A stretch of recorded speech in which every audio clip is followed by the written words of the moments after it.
Is Michael on? Oh, Michael And Gary, Michael, you're right. yeah. We're live. Okay. All right, it is 6:30 on the dot, and with us this evening is Patrick Knight, Mike Roth, Ben Peters, and myself. And joining us virtually is Craig Schulte and Michael Gary, along with several agenda guests this evening, Kim Dunsmore, and our city attorney, Chris Hood. And I don't think, if I missed someone else in our group of online, is that it? I think I see two. Agenda guests covered the rest of them, I think. The rest? Okay, very good. All right. So there we are. We are all here for this evening.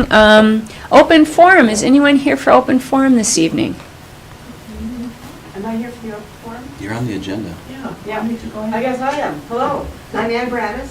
I Wait. am. Maybe you go sit there so people. You don't. No. you're on Are the you- agenda. Oh, You I'm don't on the need to be- agenda. Agenda. Okay, Yeah. I'll wait till that big moment the lights are on. That's right. The lights and the music, yeah. Yeah. Keep the lights. Yeah. Okay, so, and well, whatever. I do have one little correction brought to my attention earlier today, but that's okay. So open forum, then, we are all done with that. There's 4 minutes back in the pocket. We'll move on to the consent agenda. Meeting minutes, bills. Anyone have any questions or comments about bills, meeting minute changes? There's one item I didn't get on this updated agenda was the vacancy. Right. And that's on the main one, and I will just, Add it to the end. yeah, I think we will put that toward the end, so some of these people don't need to. So it won't be part of the consent agenda? It'll just be a part of our agenda? Regular Got it. agenda, yeah, Okay. we'll add that. I would put a to our motion to approve the consent agenda.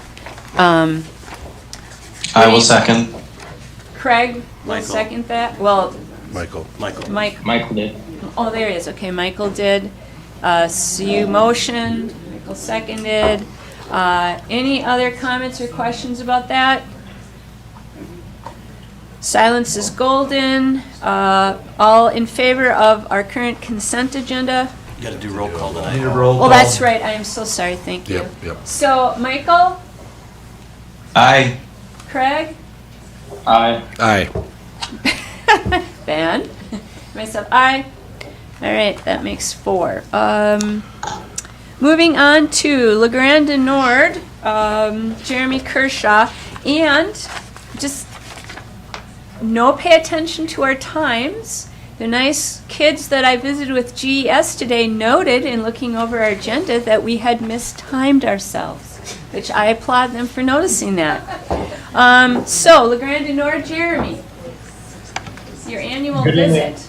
Thank you. Roughly how much time are we talking? I don't want to go over. Do you have just your key points? I know that every year we have this, and are there some substantial changes or differences you want to alert us to? No, and again, thank you for giving me a few minutes to talk. No major changes this year. This will be our 8th running of the event. And I think what sparked my interest in coming forward this early is my failure to do so well or consistently over the years, even though I meant to, and I take things for granted, and I just really want to get that across at how thankful we are to have Grand Marais as a hosting city for our event and business. And we, if you don't know, we are based here on the East Hill side of Duluth.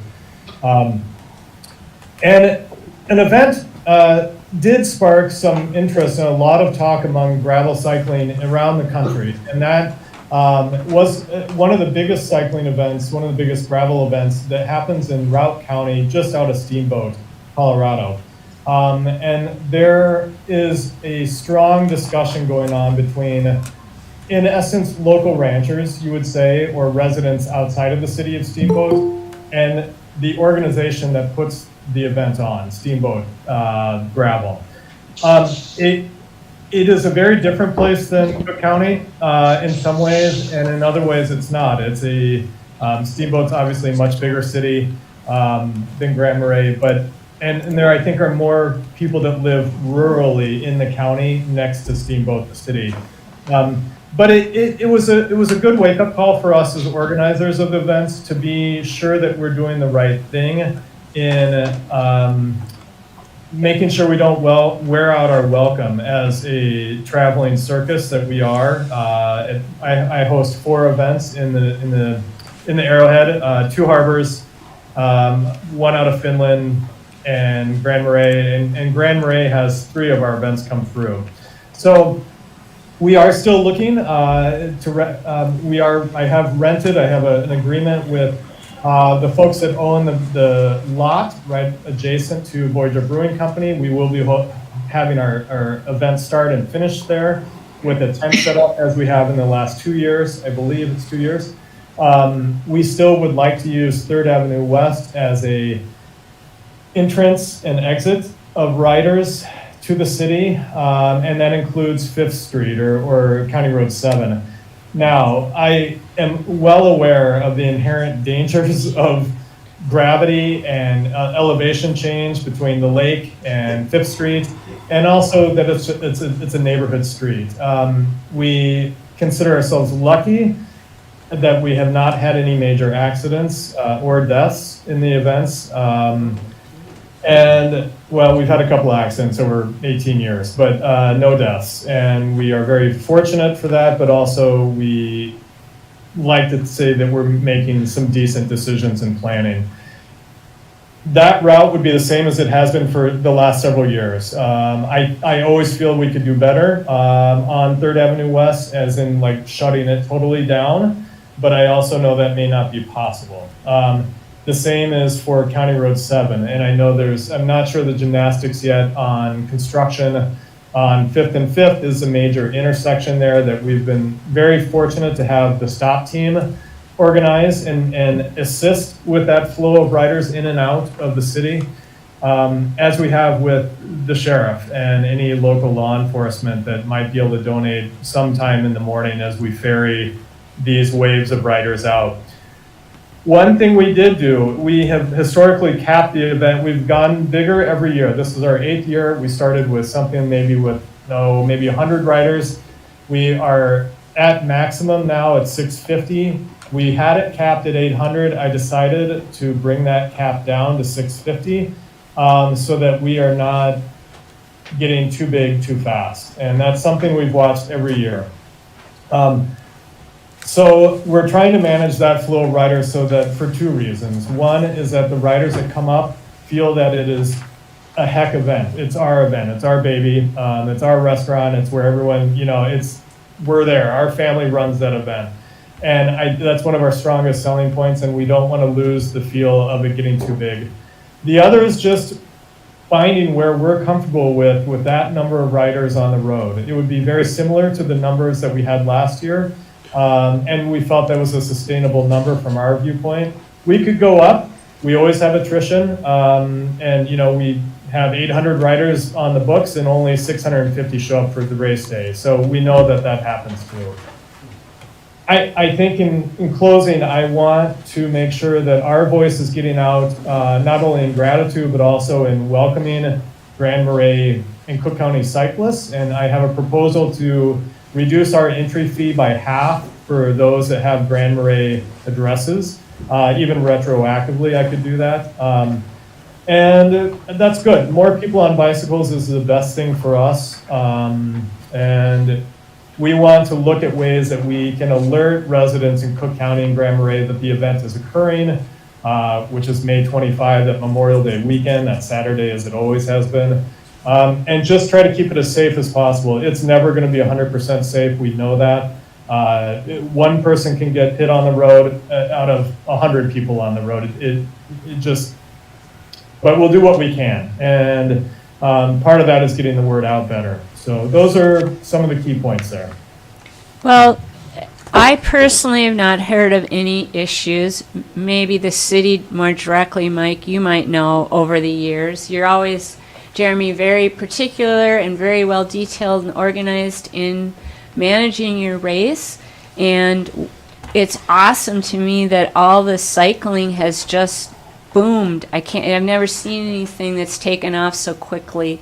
And it's, encompasses families and all sorts of friends in all age ranges, and it's pretty awesome. But if there's always, the attention to safety, of course, is important. And if there's more connection you need with our county sheriff or the streets group, I don't know, Mike, maybe you have ideas or. I think that this is pretty dialed in. Jeremy's run it the same way for a few years now, and we know where the difficult spots are. We know where to put barricades up. He knows where he needs volunteers. It runs really smoothly, I think. Okay. So I Okay. don't know. Motion to approve the street and sidewalk use application for the Grand du Nord. I will second that. All right, any further whatevers? All right, we're gonna do a roll call. Craig? Aye. Michael? Aye. Ben? Aye. Myself, aye.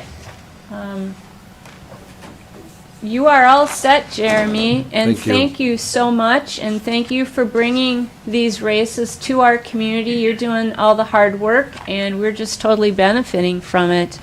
And we certainly Thank you, welcome, sir. all the people who come, and it's a great time. It's a great addition to Memorial Day weekend. But of course, if there's anything else, obviously you communicate with the city between now and the event, if there's other things you need help with or details you want to work through. I will, certainly, and I obviously value our long-standing relationship with Visitor County. I think Linda's there. They're a little bit of a conduit for us with voices in the county, but I know it's not the only one, and I always want to know what's going on, particularly if something is not going the right direction. So I will pay attention the best I can, and I hope that others will alert me if something is not looking so good. So, but we'll be in communication. So much obliged. Thanks for the time, and thanks for the approval. Well, thank you, Thank you. and we're looking forward to May. Great. All right. Okay, next up, the Creative Economy Collaborative just wants to give an update on the kiosk project. If just a little backdrop, if all of you remember, we did approve the physical kiosk design, and all of that is ready to go. Paul Nordland is making the kiosks. This last step they've been working on is the content for the kiosks.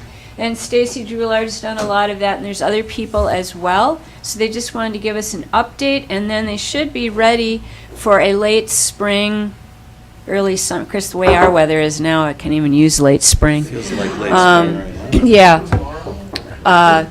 Yeah. So before you know it, let's put it that way, we should have these kiosks up and running. So, yes. Yes, I'm Ann Bradis. I am the president of the Cook County, what are we called? The Creative Economy Collaborative, the outgoing president. We had hoped to have the mock-up so you could see the final integration of the content, which you've approved, and the design. It did not arrive, so we don't have anything to show you. If you do want to see it, we can email you a PDF. We can contact Paul Nordland to do that. Okay. So the next plan would be at the end of February, your last February meeting. I would expect that they will be submitting it for approval because Stacy has finished the content for the remaining 2 kiosks, Sure. and the design is set. Well, once again, we approved the physical kiosks, and the content, we really left it up to your organization to do. So I'm sure it's fine. I'd appreciate if they'd like to come and review this with us, but I think we're good. We feel pretty good about what we've seen, so really appreciate all the effort. That's a lot. Well, that's good to know. And so it's sounding like maybe they don't need to come back in February. Would you be comfortable? No. Okay, all right. Nope, not Well, a requirement. They'll proceed then. Okay. All right, thanks. All right, thanks a lot. All right, next up, this is the big topic, so get anchored, everyone. City Hall and Liquor Store, we've got to finish up on our abatement hearing. We have some compliance process pieces to talk about, then the bond sale, and then the contract. And then am I missing some of the last minute additions and information? I mean, I have the information you sent out last minute now. But that's the sales scheduling, right, and interest rates? Yeah, the Alfred? sale, all that's happened this morning, and Bruce, or Dan, I think, is here, will be able to walk us through all that. All right, so I saw the numbers and I thought, oh, so they did have the actual sale, then I saw TS Securities. I didn't have time to read it all, I apologize. The order we have these on the agenda starts with the tax abatement hearing. We actually scheduled a public hearing for tonight, and I don't know if anybody's actually here to comment, but we should check.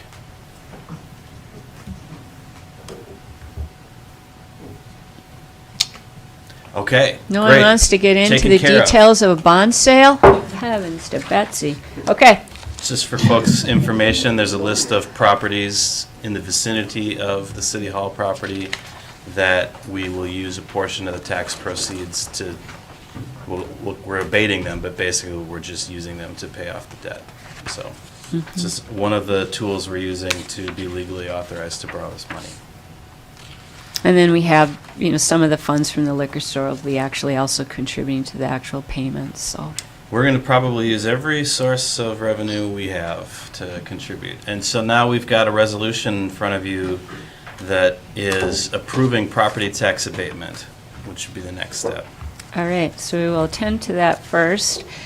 Would anyone like to make a motion, not anyone, but counselors would like to make a motion on Resolution 2024-03, the abatement of particular properties, designated properties for the issuance of the $2.36 million general obligation tax abatement bonds. So moved. Michael Gary, second. Second. Ben Peters.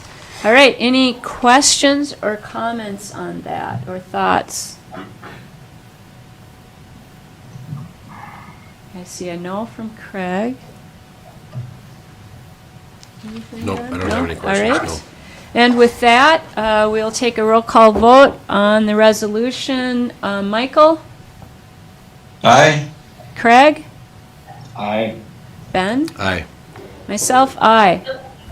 And with that, we have passed Resolution 2024-03.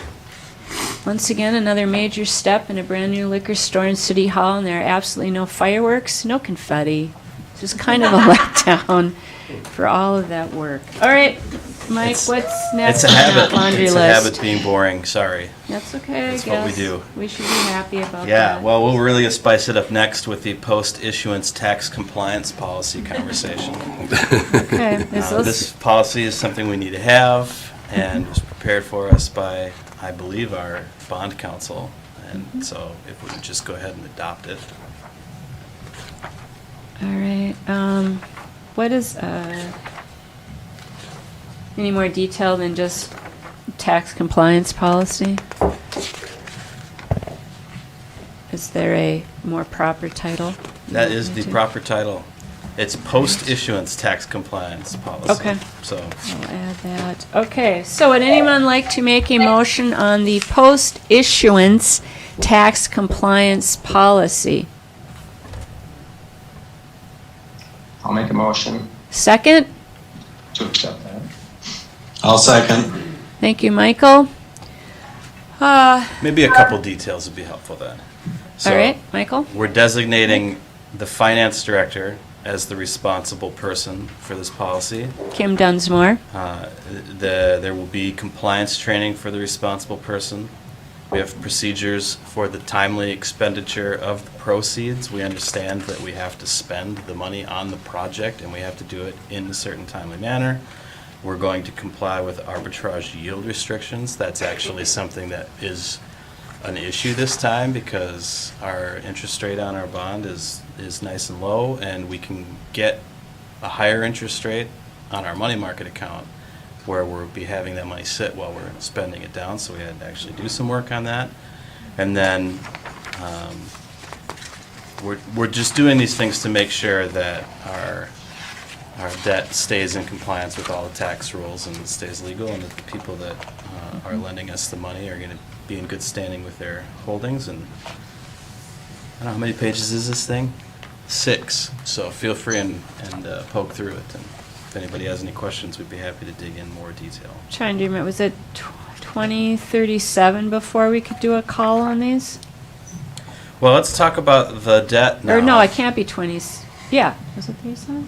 And That's part of maybe this compliance. would be a good time to hand it over to Dan, and he can talk about what's gone on today and what's next. Okay. Thank you, Madam Mayor and members of the council. By way of introduction, I'm Dan Tinter. I'm a municipal advisor with Ellers and Associates. I work closely with Bruce Kimmel, who apologized he couldn't be here this evening. He had a family commitment and asked me to be his very poor stand-in. So, to answer your questions, Madam Mayor, the bonds at this point in time will be callable by the city on February 1st of 2034, and then at any point in time thereafter. So. The bonds of this length, we typically just do a 10-year call. You can fiddle with the call if you like, but then oftentimes that will affect the interest rate that you'll receive. And so when we priced and structured the bonds, we tried to look at a call that would give you the lowest possible interest rate so you pay the least amount of interest expense. So that's kind of how we arrive at that. We take a look at what the market is willing to tolerate in terms of those prepayment or lockout periods.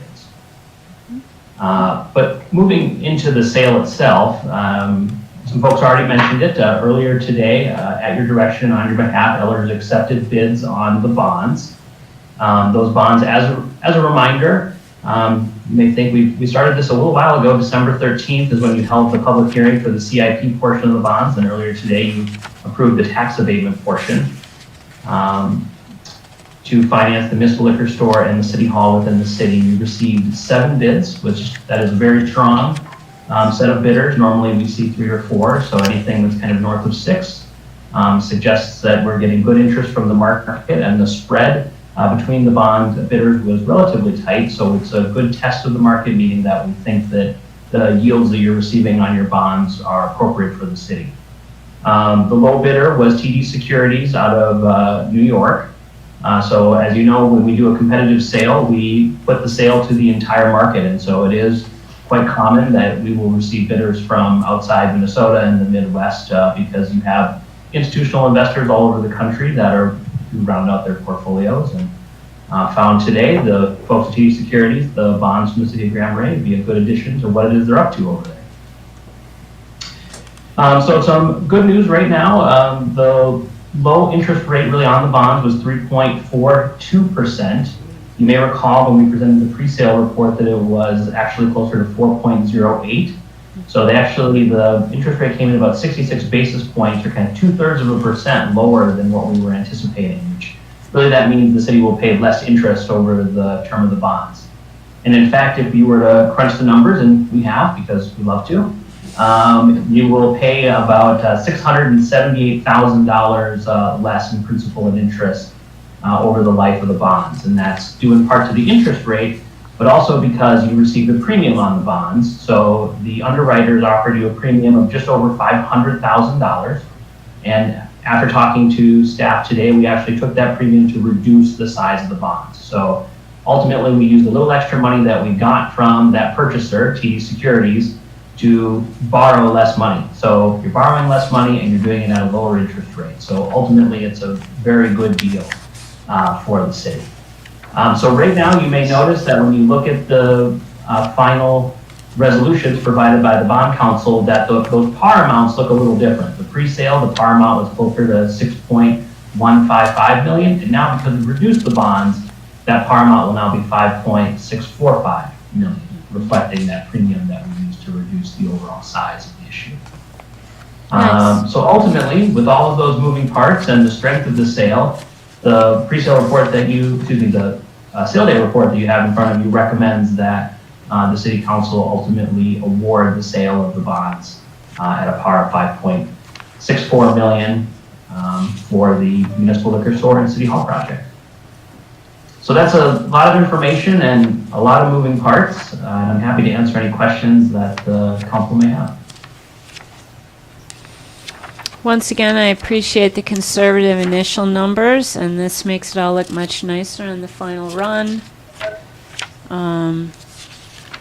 Anyone else have any questions? Once again, we Thank you, Kim and Mike, for a good stewardship of our dollars here with the city, because this is what allows us, or a lot of it, which allows us to have this sitting in front of us right now. This is not one of those times that we're simply the coolest small town in America that gets us this, so appreciate your good financial stewardship. Any other questions? All right.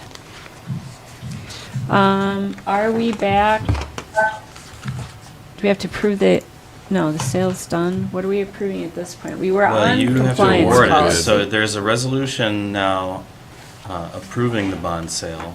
Right, which I have to get down to. What page is that on? And it was sent out, there was a draft in the packet, but there was a refreshed with all the current A separate- information versions sent out today. Separate. Separate, you didn't put it in the final packet. Okay, let me go back But then. can we first take a vote on the post-issuance tax compliance policy? Yes. I actually think that's part of the award resolution. Okay, Oh, it is? All It's right. in there? Did we take a motion on that? If we did, sorry. Alright. I don't remember. Hang on. Agenda, okay.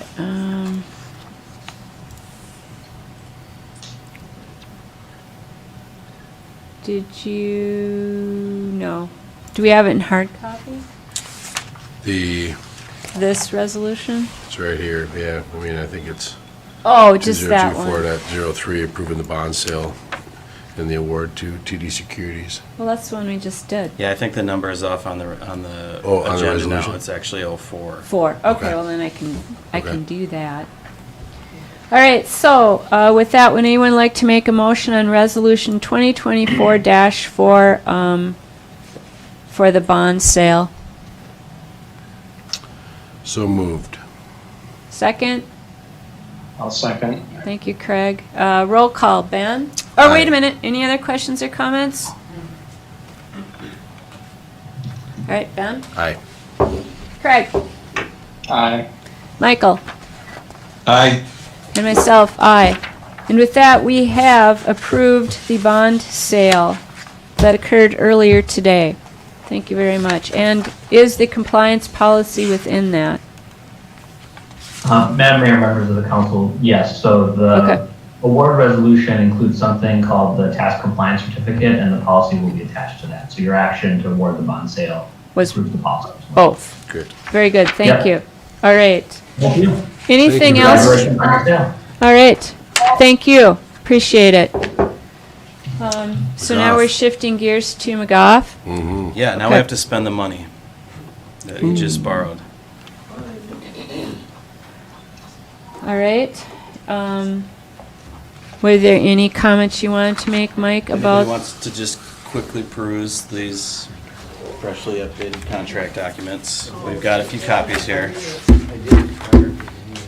It's been a understandably complicated process to go through these. We tried to use as much as possible the contracts that we had already negotiated with McGough for the Public Works project, since it was a similar style project, but templates have been updated since then, and terms and conditions that we consider required and that they consider required are a little bit different, so there ended up being some negotiating at the end of the process this week before the meeting to get these finalized. I'd say they're not quite finalized yet. There are still a few issues that we don't consider material that we're still talking to them about, and so what we're asking you to do is approve them in their current form and authorize the mayor and myself to execute them, and for the attorneys and myself to continue making those few minor changes that we don't think are material.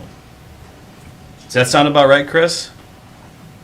That does. You're approving the A133 contract between the city and the construction manager, the general conditions, which is the A201 document, and then you're approving exhibits B through P tonight. Exhibit A, which is missing at this point, is the guaranteed maximum price amendment. That will come at some point at a future date after McGough bids components of the project and then brings back that guaranteed maximum price amendment to council for approval. I'd love to just simply say, can we have have a motion on what Chris just said, but I think I have to make that sound just a little bit cleaner. Let me back up. I finally, in all of our paging, I just went right past it. Oh. There's 245 pages in the packet today, so, yeah. Yeah, I thought I must have scrolled too fast while I was talking at the same time. I thought I was right on the front page of that. Mayor, do you want me to give you that motion? Yeah, if you just want to say it. Somebody could say so moved. Yeah, Okay. thank you. So, your motion is to approve the A133 contract document, A201 general conditions, and exhibits B through P.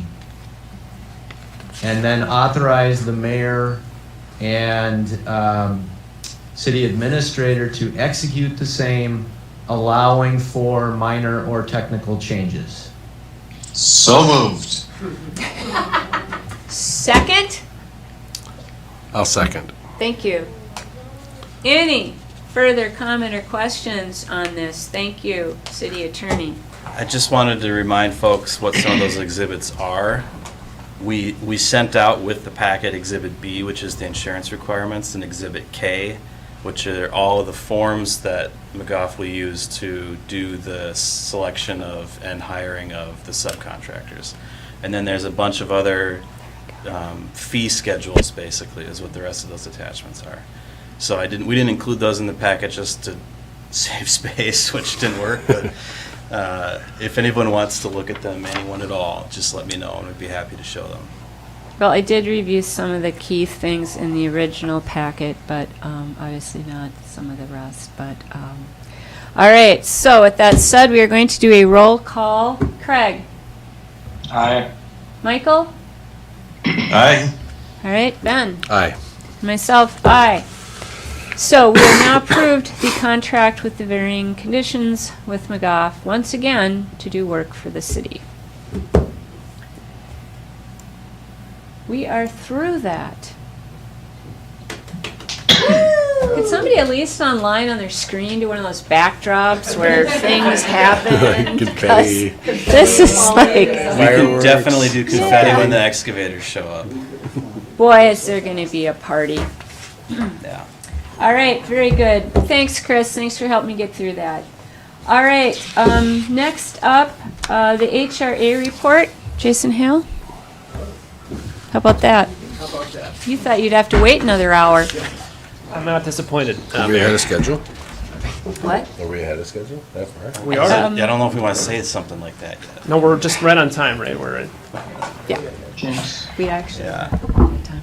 Cool. I'm going to make up for it, though. Hi, Jason. Hello, Mayor and Councilors. Jason Hale, Executive Director of the Cook County HRA. And it'll be online.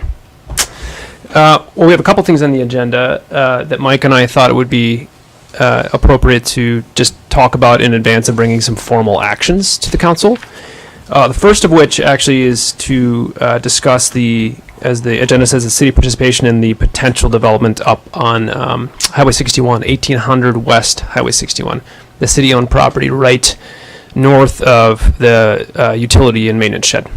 I was before council in the fall, November, I think, talking about this potential project. If you recall, and actually the developer is on the interwebs with us now and has a presentation that I think that Patrick can pull up just to walk through. When we came to council earlier in the fall, I had asked the council for an indication of whether or not you'd be open to working with the HRA on the property to provide a affordable housing project. And we had shown, I think at the time, a rendering or a concept for the site. We got some feedback from councilors about a couple things, including what does density look like. There were some questions about lighting and so on. And so we went back, the developer and I, and he made some adjustments to the site plan, the concept. So we were going to show that to you tonight. And then the objective here, to be clear, is to gauge the city's willingness to participate with us on this project. And just before introduce Mr. Duvall here, the real impetus for this is, and I had written a letter, I believe, that was attached to the packet, want to apologize. There were some typos and there was a pretty tight turnaround. So didn't proofread it, sent it out to the administrator to get it on the agenda in time. But the point here is that there is some one-time opportunity here at the state of Minnesota to apply for Minnesota Housing's Workforce Housing Development Program. It was funded last year to the tune of $39 million, that pot of money, and it's one of the few that that rural communities like Grand Marais can actually take advantage of because it's geared towards smaller project sizes. And so a lot of the resources that other communities like urban areas have a better chance of getting, part of it's because they have the scale, and we don't need a 100-unit building, for example. And so this particular program, actually, the sort of sweet spot from the state's perspective is somewhere between 14 and 20 units. And that's a pretty good size. So we want to try to get an application in this year. Actually, the guidance just came out today, and the application deadline is April 30th. So we're before you today to get the council's opinion and desire to move forward with assisting the HRA with this or not. We just need to know one way or the other. Hopeful to be partners in this. Again, there's $1 million we're going to be asking for from the state to help make this project work. And we'll need participation of some kind. In the past, the conversation was about providing the property for the project. Administrator Roth and I have talked about HRA and the developer aren't picky where that equity or that value comes from. That's just sort of the easiest way to do it. But with that, maybe I'll turn it over to Mr. Duvall and he can run through what he's thinking, what we're thinking about the site. Can you hear us, Alex? Hello. Yes. Great. Can you Yes. all hear me okay? Yeah. Mayor, councilors, Alex Duvall, Duvall Companies, pleasure to speak with you tonight. Thank you for taking the time for this kind of informational presentation. I'm very excited to be here and share what we've been working hard on with you to get your guidance, your opinion. As Jason said, this is kind of an interesting moment in time where we have a unique opportunity to do something with this matching program. So we're very interested to talk a little bit about that program, answer any questions you might have, and also just kind of walk through some of the history of what we've been doing over these last few months. By way of introduction, I've been in this profession for 25 years, doing architecture and real estate development.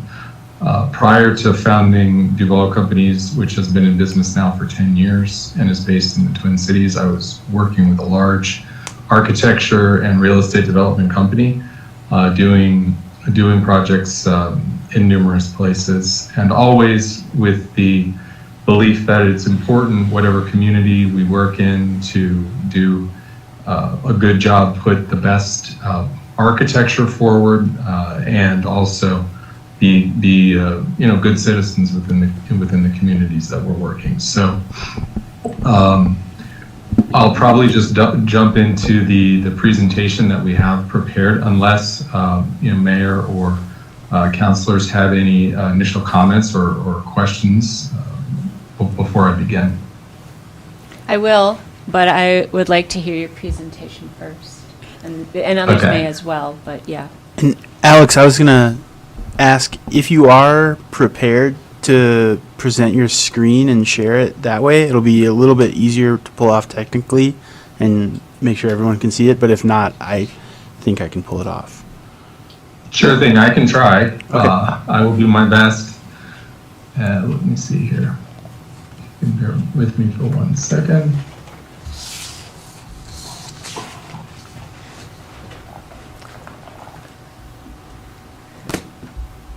While he's waiting, Jason, your letter, there is a letter here, but this is just with. That's for the abatement right. talk Did you conversation. have another one? No, Oh, apologies. okay. No. I just wanted to Right. make sure that to indicate that there was a letter attached for tonight for my conversation. That's for the abatement. Okay. Yeah. Sorry Just for the wanna make sure I confusion. wasn't Yeah. missing Nope. some. Nope. Okay. All right. That'll I ask was since we're confusing waiting. you, not on purpose, but sorry. Okay. That timed out well. We're set. Can everybody see this okay? Yes. Okay. So just to, this is a quick recap here. This was the original scheme that we presented. I think you all have seen this, where we were showing a build. Can you see the cursor okay? Yep. Yeah. Okay.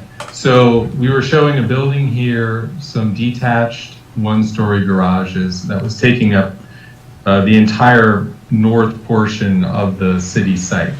And then after speaking with Jason about this, the comments that he relayed to me from the council was that perhaps maybe this was a little too spread out. Could we try to kind of consolidate this a little bit and maybe even create the opportunity for more housing? When we were initially doing our kind of diligence on this project, we reviewed the recent amendments to the zoning, this commercial, the CI zone.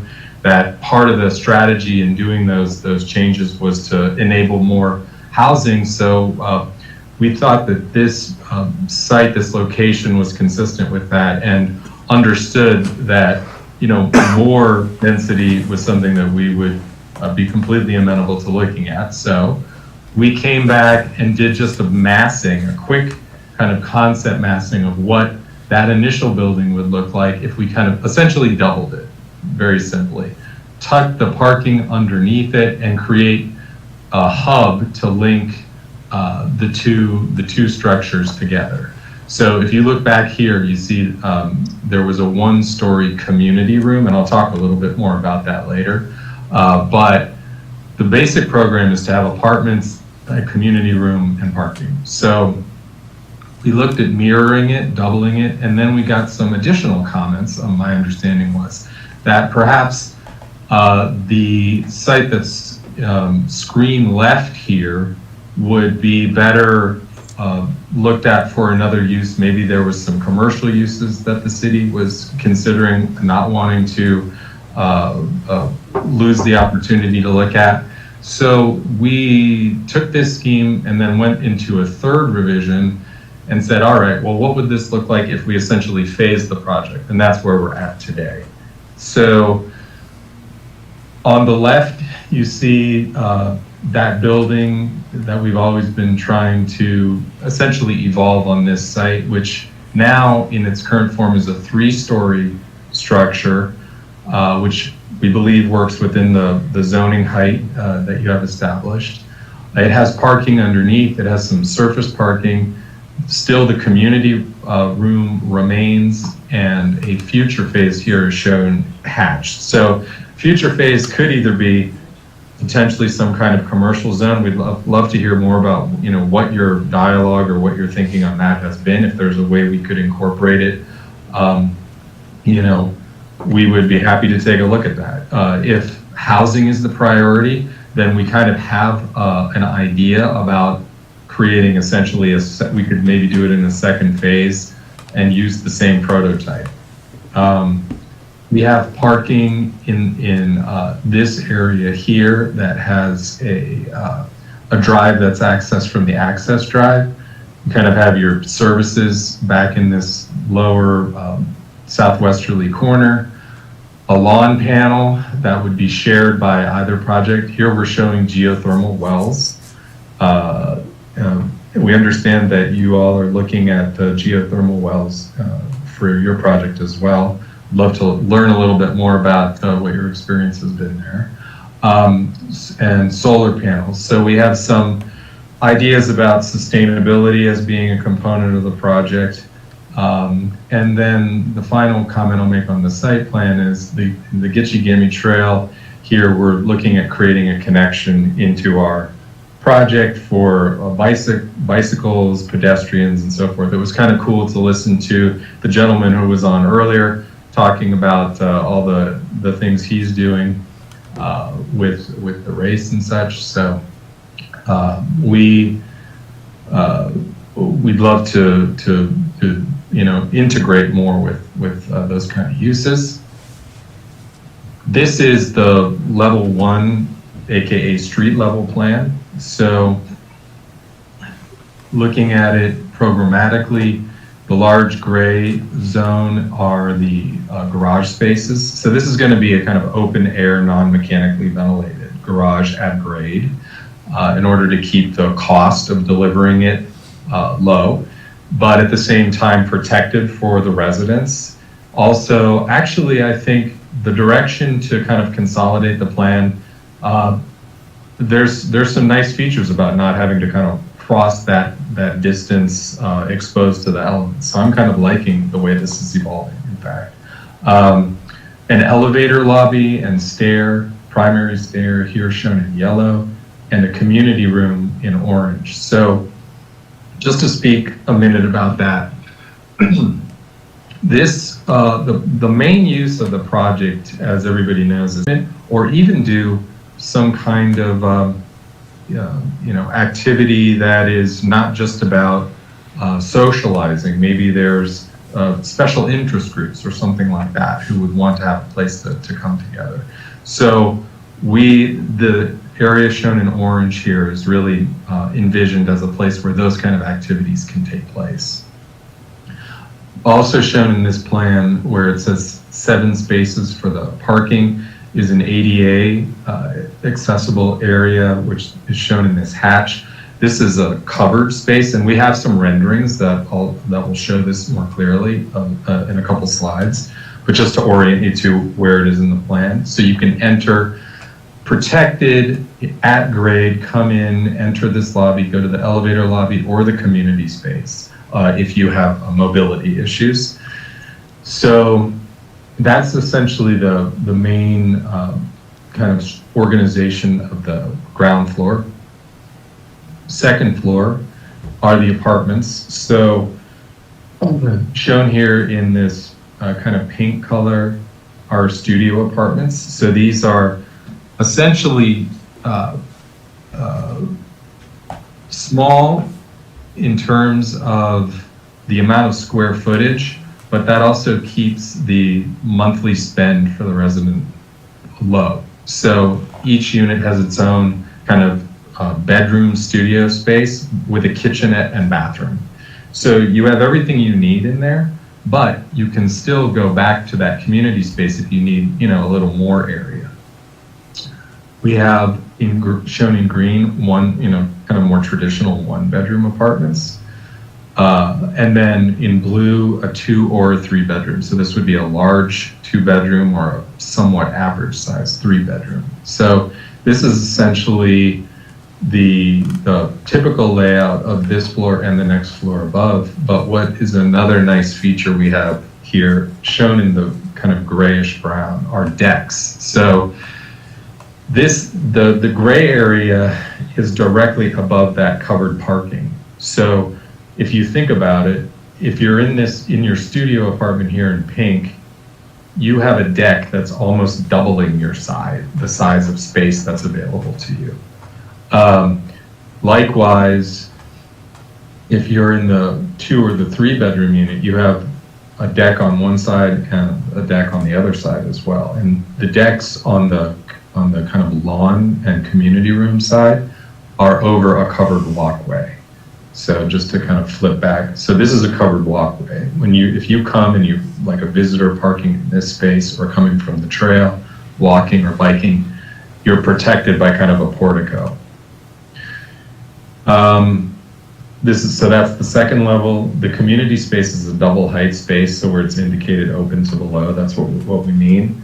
And then the third floor is essentially the same unit layout with smaller balconies above. So these units might have a slightly better view, a little bit less outdoor space, but they still have access to the community space at grade. And then we also have a smaller, more kind of private, less for eating and socializing and thing, but more like a space you could go and get away, maybe just unwind, spend some time in quiet reflection or something like that, would be what's indicated in this other orange circle.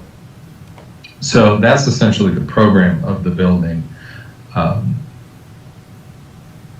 By the numbers, there are 8 studios, 6 one-bedrooms and 2 or 3 bedrooms. So we're trying to offer a range of options for folks. We've heard there's a lot of 1-bedrooms around. There's not very many in the way of 2 or 3. We've also heard that there's a lot of folks who are coming seasonally or, particularly we spoke with the clinic. And so it's almost like they're looking for something that functions like a hotel, but is more like a residential option. So that's why we're trying to have this range of uses.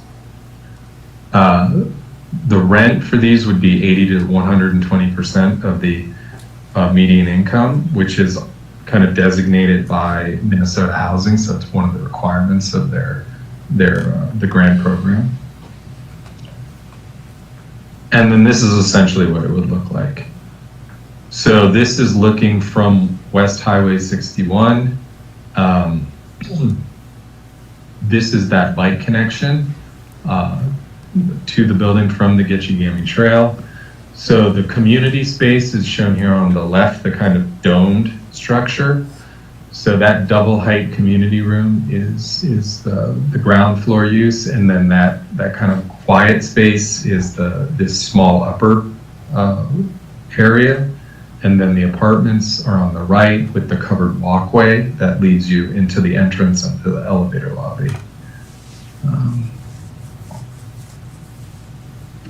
This kind of gives you a perspective from the trail. Looking down that covered walkway, again, just kind of getting a sense of the materials. We're just looking to do something that's kind of clean and modern, but has a nice tactile treatment of the materials. The covered walkway. So to the right of this wall, essentially, is your parking area, and then in essence, the doorway that goes to the elevator lobby is where these two folks are headed. The community room is to your left, and then the kind of quiet space is above. This is the accessible entry that I was referring to before, where you can kind of come in a covered and protected environment. This could also be for delivery folks, and we're seeing way more package delivery in buildings these days. So you can kind of enter into this connector piece that goes either to the community room or into the building proper. And here you can see this is that community space where there's like a table. This is inside the community space. So this is a large oval-shaped table that essentially has a seat for each resident available to them. Or so you could, in theory, everyone who lives in the building could come here and sit around this table, either to socialize or to meet and talk about whatever they need to talk about. There's like a small sofa group here with a TV. And then this is the view out to 61, essentially. This is a view looking back the other way. So this circular window essentially looks out onto that area that you would enter from. This triangular window looks back toward the covered parking zone. And that just kind of brings us back to the first rendering that I shared. So that's it in terms of the material. I know we can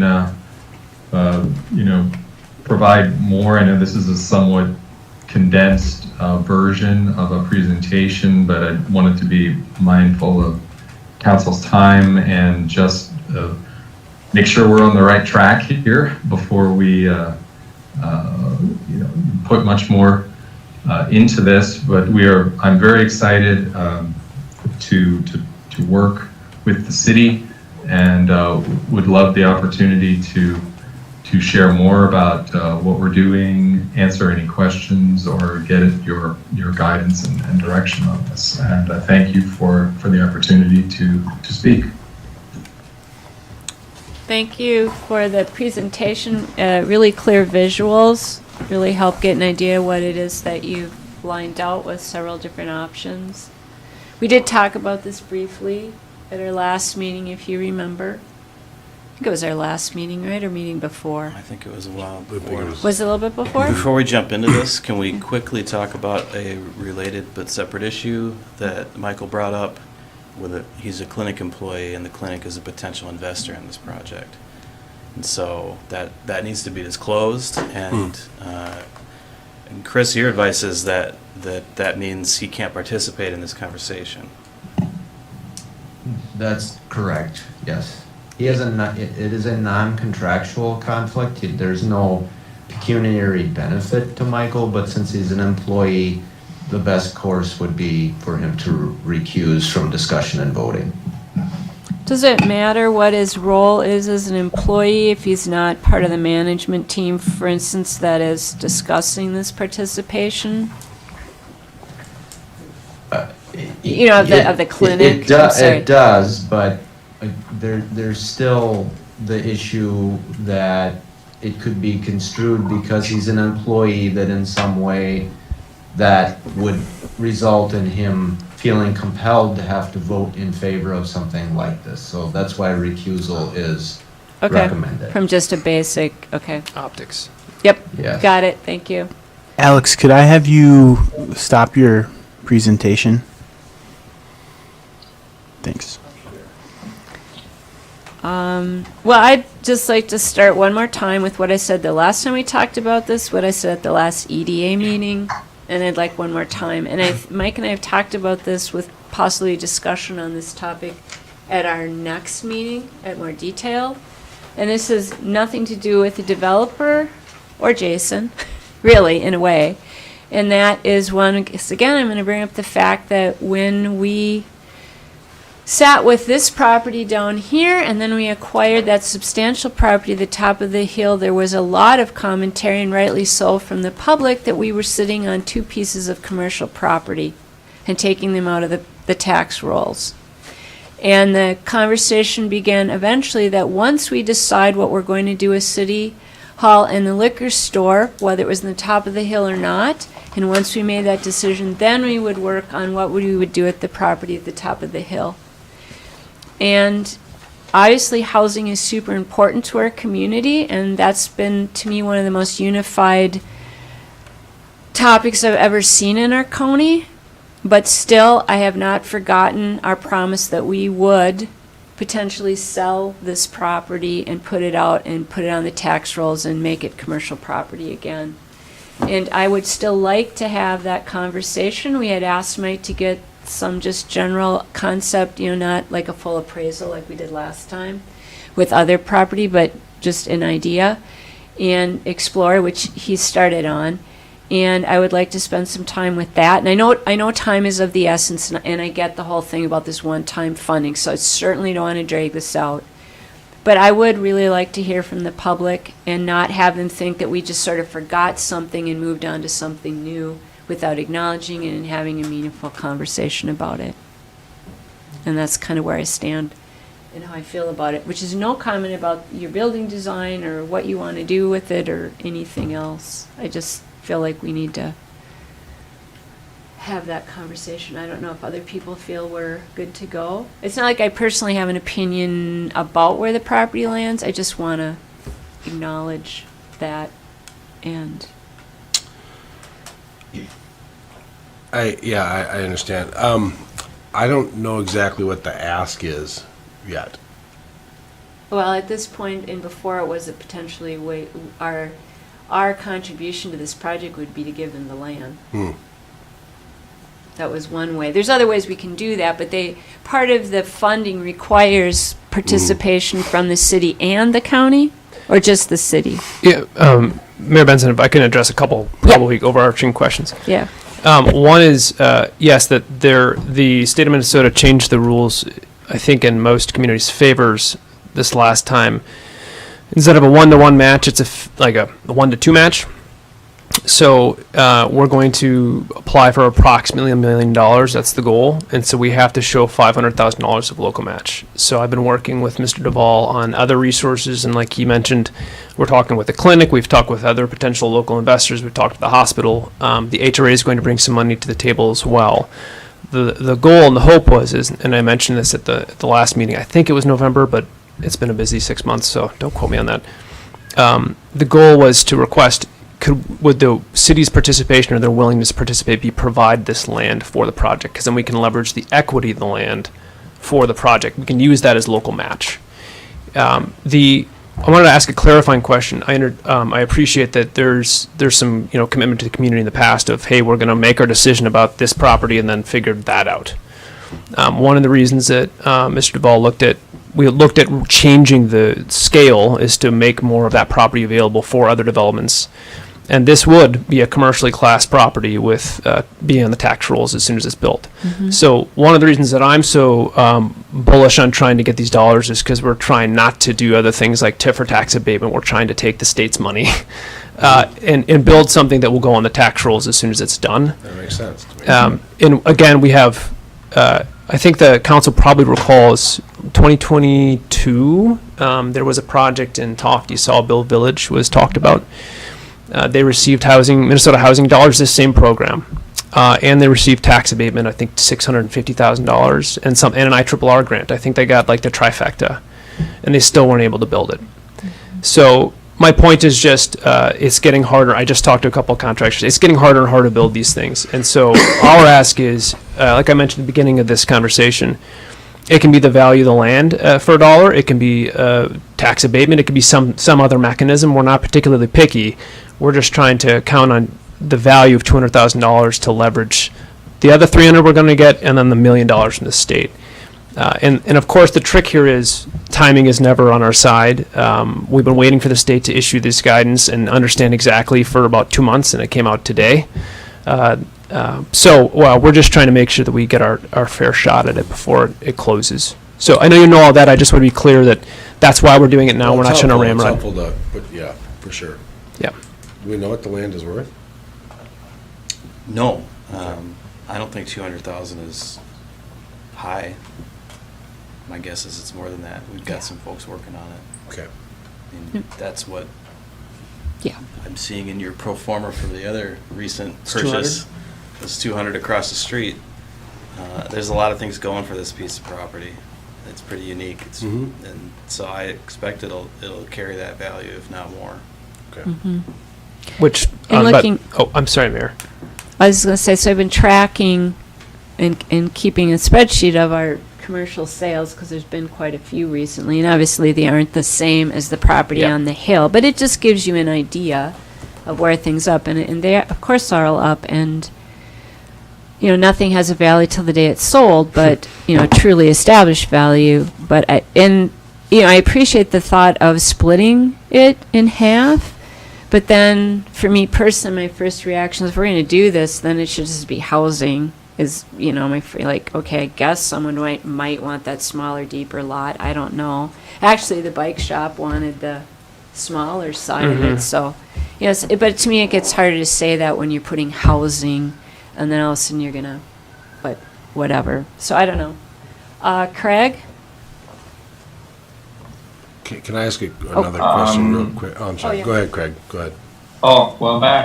I think, I don't know, the past conversations we had with the land, it was always kind of under my impression that we were gonna look at selling it. So, I mean, I guess we'll have to have a discussion on whether we're gonna drift away from that idea or not. Just depends on what the rest of you guys think. Okay. Yeah, Ben? Where's the other piece of property that you're talking? You said there's 2 lots, or were they both on the same? So if you're looking at the land, you're looking south, there's the driveway that takes you Yep. into the Public Yep, Works. yep. If you look to the right, that Cold is our storage. little, Oh, that's our little right in square front of there. that Yeah. cold storage. Yeah. About a little less than an acre there. Okay. Yeah. So Yeah, that it's just a little was, square. we got the offer, I don't know, a year or two ago? When was we got the one? seems like a couple of years ago. Three, now. It's yeah. probably been a little bit longer. 2 years The ago. bike shop Okay, yeah, proposal. Yep.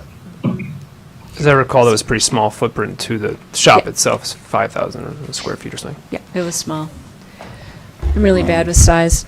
So my last thought was that in respect for time and where this needs to go, that we would want some kind of market value concept for the land, discuss it by next meeting, first meeting of February, and then decide, sure, you can put something up for sale.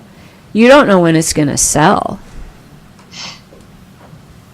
It's not like anyone's offered anything now, but that said, we are getting feedback already about all the different housing things. I know you are as well. They're all kind of coming in theory, all at the same time. But of course, none of them are certain yet. So, here's another one. I don't think anyone is, speaking out of turn, I don't think anyone doesn't like the concept of having yet another housing option. I really just want to make sure we're respectful of what we said we would do. And what our initial, part of our original concept, even buying that property, was, well, how much of it we will utilize, there'll be enough left over, and we could probably sell it for what we bought it for. And we kind of sat with this in telling the public this, so we just need to decide, for me anyways, what it is what are we going to tell the public if we do this? Sure. And if they're all okay with it, it's not like I can send out a poll next week to everybody, but I just think it does deserve us to have a little bit of more conversation on just that part of it. Yeah. Can I ask Mayor, another question? if I may, maybe I could address that, your comment.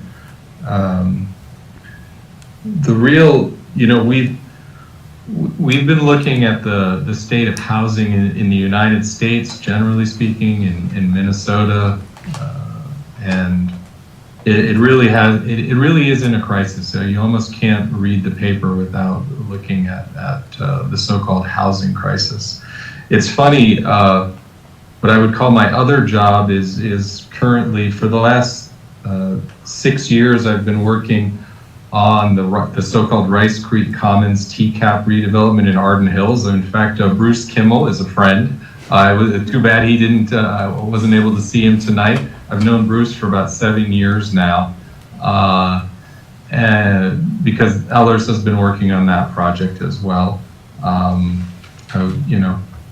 And it's a large development of about 400 acres. It proposes to build 2,000 units of new housing, and we've been, it's been very, very challenging to get through that entire process.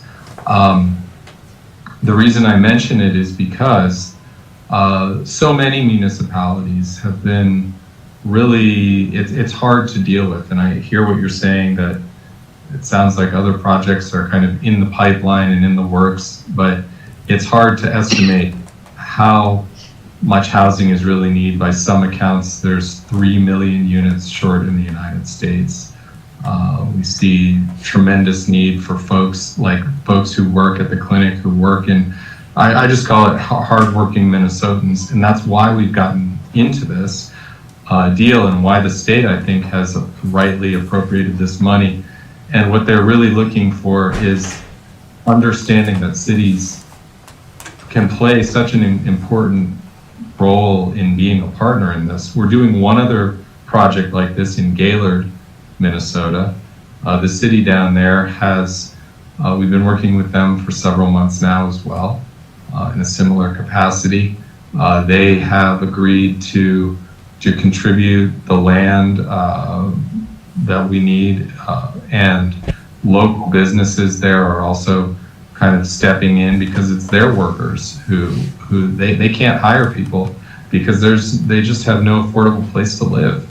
So, having the city as a partner, putting in what is available in order to keep that rent at an appropriate level, is how this whole program is conceptualized. In fact, we can't, even if I wanted to and just went out and got, standard equity from private equity sources, it doesn't work. They need the local match, and having the government, the municipality as part of it is a big deal in the way that this problem gets solved. And frankly, private equity, looks for a return, which just in turn drives up the rents. So I'll stop there. That's my kind of hit to the why and the wherefore and how cities can do it. And I really hope you will consider this proposal, because we'd love to do something. It seems like you've got a lot of exciting things going on in Grand Marais, and it's a good place to be. But there is, from my conversations with Jason, it does sound like there's, quite a still strong need for folks who are just working hard and can't find a decent place to rent, and that's what we're trying to provide. And those rents will be, constrained. It's not as if it creates some kind of outsized windfall for us. That's not how this program works. You've got two different phases on this development. Is that by design or by choice, or could you do both of them at once? As Jason mentioned early on in the opening of this, there's a preference. I think Minnesota Housing is looking for that kind of sweet spot, that 12 to 20, and that's where we came up with the 16 units. But I think we could do two phases in rapid succession. But our intention is only to make the application in a way that we know is going to be strong. Got it. Well, maybe I didn't explain myself very well. I don't think anyone in this room doesn't appreciate this project. I just want to be respectful of something that occurred long before either you or Jason arrived in the picture. And I'm not asking for a lot of time, and I don't want to drag this out. And I just think that's respectful, and then we'll see where it goes. And because I started out saying housing is the first time, I don't know if I've ever seen our community united on something like I have as housing. So it may be that the community says, great, and then we're done. But I just feel like we need to do this. And it's not because I don't understand the housing shortage or appreciate it, or now how, and the main thing is some kind of affordability to housing. That's the other main echo in our community, very understandably. So all of that, we're all on board with. It's just one piece I feel is not in line. And maybe I'm the only one, but unless you guys have a sense that the community really, or whatever. Mayor, if I could, on behalf of the project, understood totally. And I'll take ownership. I didn't know that there was this historic, obviously, conversation about selling the. You wouldn't have. Yeah, I understood that there was contemplation about locating the city hall or the liquor store there for some time, and then that was decided against. And I thought, okay, great. Like now the opportunity is open, right? So what I'd say, I guess, my request would be if you can work with Administrator Roth to schedule that conversation sometime in February as soon as you're able to. Next meeting was that would be intent. really helpful. Yeah, we just want to be able to know the community's indication one way or the other, so we can put a competitive application together quickly or not. So that would be, I guess that's our ask tonight, is schedule that, have that conversation. 2 weeks. 2 weeks, fantastic. Does that work? Yeah, that works, if it works for you. As long as we know a direction by then, that would be helpful. So you guys can walk me through. So if the land, I'm just looking for some sort of assurance that you have everything, you've got the money works, right? That you're not going to we're not going to be having this conversation in 6 more months and saying we got a gap that we, does this solve it or doesn't it solve it? Fair enough, Counselor. So, well, 2 things. One, you're probably bringing that up because everything else is having gap issues because costs are going up everywhere else. Fair enough. what I'd say is that the city's commitment, if the city decided to partner with us on this and provide the land, it would be subject to the award from Minnesota Housing, of course, and then after that, then we have to dial in the exact costs of the project. And so if the HRA has to go and try to find additional resources to plug the final, like the property doesn't get conveyed until we have the package put together. I have no interest in holding a piece of property with the HRA forever that's not going to build something. I don't want to deal with that, and that's not in the city's interest. So we either get the financing package together to make it work, and the project happens, or we try and if there's a gap that happens, then it doesn't close and we don't do it, and the city gets the property back. And then you sell it. Yeah, then do whatever you want with it. Or we try another project. Sure. So I I'm not understand. hearing anybody say it's a hard no on the idea of city participation in this project. No, not for me it isn't. I mean, I haven't heard from Craig or, Counselor Gary can't say anything. That's right. That's why I haven't heard from him. Michael zipped Sorry, up. Michael. Craig? Yeah, I kind of agree with you, Tracy. I think we'd like to have a conversation about it. And we would do it in a very Yeah. timely manner. I'm not Understood, yeah, that's great. not going to belabor it. And hopefully people are watching this evening and we'll get some feedback. That would be great. If it's not a good fit for the city or the community, then it's not a good fit. Or maybe it's the other and we get an overwhelming, please do this. Right. One last comment from me is just part of the reason I keep coming to you folks and asking for help with these sorts of things is because, as you know, there's a finite amount of land that's available for these types of things. And land costs, I think, as Mayor indicated, have just continued to go up. So if we buy them, we have to make the money up somewhere else, which actually will lead to the next conversation piece when we're done with this. Perhaps we're done with this. Okay. All right. Thank you for your time this evening. Yeah, and we thank you very appreciate much. it. Very nice meeting you. Yeah. Thank you, Mayor and councilors. I appreciate it very much. Pleasure to meet you all. We'll see you again, I'm sure. Thank you. Okay, number 2. This will probably be much more brief, so thank you for your patience on that.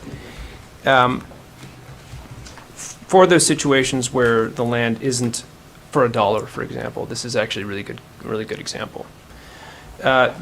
This is about, wanted to talk to you folks, and again, Administrator Roth thought it would be a prudent thing to do in advance of bringing anything formal before the council, but wanted to talk to you about the concept of tax abatement. Now, clearly, you just went through some of it yourself, but I think it's worth mentioning something really important here. This is not the same kind of tax abatement that the city is contemplating for its city hall. In that situation, you're leveraging other property values and then bonding for the construction. What we're talking about is not bonding. The risk is on the developer with this type of tax abatement, meaning they pay their property tax regardless, and then if the abatement's approved, an abatement would return, they would get basically refunded part of that property tax, whatever percentage was agreed to. So again, I just want to emphasize the fundamental difference. You're not leveraging a GO bond and then, committing certain property values to that. You're just agreeing to abate their taxes for X amount of time. They still pay it and it gets refunded. So it's just the mechanism's different, but there's a lot less exposure for the city is my point. Sure. Having given, and again, it's too bad the other gentleman's gone. We could have fun talking about bonding if you want. But We had all that fun. Yeah, Didn't you see the confetti? I saw it in my mind's eye, Mike. So as my letter talked about, I just wanted to point out just a couple things and then really just answer any questions you might have. And Gary Latz is here with us too, and he's representing the developer of the Heights Group. I think I talked to council last year sometime about, I gave a presentation on TIF and tax abatement. Because I knew at some point it would be coming around the corner because the math is just so poor with housing projects. And again, part of the reason that we're trying to jump on whatever resources are available now, that would mean we don't have to use those tools. We haven't had to use them yet. But we're out of American Rescue Plan Act dollars, which was a nice stimulus to get us going, and the gaps still exist. So we're going to be coming, if the council's open to it, we're going to be asking to contribute tax abatement, just like the county did for Sawville Village, and we're going to be going to the county board as well for a higher amount to contribute toward the Heights project to make it a viable project. It's the same deal where we're applying for IRRR grant. That's in March. It's going to be first week of March, going to St. Paul. We're going to ask for $750,000 for the project. They have a pilot program this year, a housing grant program, and Cook County is going to be submitting 3 applications on that grant program. Probably more than any other community, because we're going to try to get what we can while we can. And part of the reason I mention that is just to say, actually, Mayor, you brought this up earlier. People have made comments, why are we trying to do all these apartments or all this housing at one time? Well, one, the need is pretty significant, and like we might as well get the old college try, as they say. 2, it's because nothing's done till it's done. And I've been encouraged by the community support, absolutely. But I'm also not naive to the fact that there's no building in the ground yet. And there's a lot of reasons for that, but the short version is I will celebrate when people move in. I'm celebrating Birchwood because that got funded from the state, and we were very much involved with that. But I'll celebrate even more when the rehab is done. So I just want to, even for the community, to let you know, like, we're aware that it seems like there's a lot talking about multifamily and apartments, and part of the reason is because this is development. You try 10 things and 4 of them work and 6 of them don't, and that's actually pretty good odds. That'd be pretty good. That's pretty good odds, yeah. So we want to put our best foot forward while the money is at the state level in historic amounts. And by the way, this is never happening again. Like, and the state's been even clear, like, this is $1 billion for housing is, if it happens again, we've had another pandemic and it's 2060 or something, and we're not going to be here worrying about it. There's a lot of things about last year that will never happen Absolutely, again. absolutely. And so now is the time where they're rolling all of these applications out. And honestly, I'm just trying to make sure my head stays on straight while we get all this stuff together to get these applications in. So we have a unique opportunity to get some money. So again, part of the crux of this challenge here is it's not just about asking these other entities, the IRRR or the state, for funds. It's about bringing local match dollars to the table.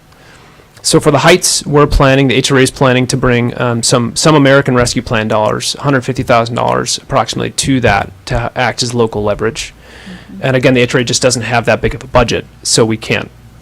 I wish we could do more, but that's what we're trying to do, is garner some resources. And tax abatement is a historically used tool for these types of projects.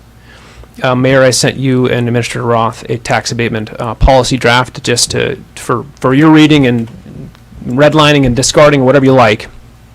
Housing is is not a business subsidy, and so you don't need a policy in place to allow for tax abatement for housing. But I just want to let you know that it's different from the bonding you're talking about, and also just to answer any questions you might have about why or what it would look like or any of that before we bring something formal to council. And of course, Mr. Latz is here if you have any questions, particularly about the project. Not about the variance request next week. That's a whole other topic, and that's different from the financing stack here. So, maybe this is a bit of a one-off, but because this is going to planning and zoning to you next week, and to Michael, are we sitting in another conflict of interest for Michael with Is this? the clinic involved in this project? I don't know. They might be. The clinic is the limited partner. Yeah, sounds Okay. like we are. All right, just want to mention that. So there you go, Michael. Great. Okay. All right. Okay, man. Questions? Well, I don't know anything about the project, so I think that would be helpful. I mean, if you're raising money, what are you raising it for, right? What do we? sure. So sorry. I was trying not to get ahead of my skis because we're talking about the project next week, and on Wednesday, or is it Wednesday? Yeah. After Planning Commission, it could change a little bit depending on what Planning Commission wants to do. But let's just pretend that that's not happening. Mm-hmm. It's 36 units. The Cook County Real Estate Fund, group of 41 limited partners from Cook County. I think almost all from Cook County, right? Almost everyone. Okay. Most of them from Cook County have assembled, and they created this fund to help projects like Birch Bark downtown, which I'm sure you've seen under construction, and this 36-unit project that we've been working on for a year. They acquired the property right next to Up Yonder for this purpose, and we've been working really hard on pro formas, and found a builder manufacturer. It's going to actually be a modular. It's the first multifamily modular in the county, which we're excited about, and in part because it's just really taking advantage of labor from somewhere else. That's one of the biggest challenges, is even if we get the money, it's the finding the capacity to build it. So really curious to see how this works. And they've done this actually, this exact building footprint before. This, can we say who it is, Gary? Is that okay? A builder? Yeah. Yes. Ideal Homes is the wholesaler, and then they're working with Dynamic Homes to design it for the site.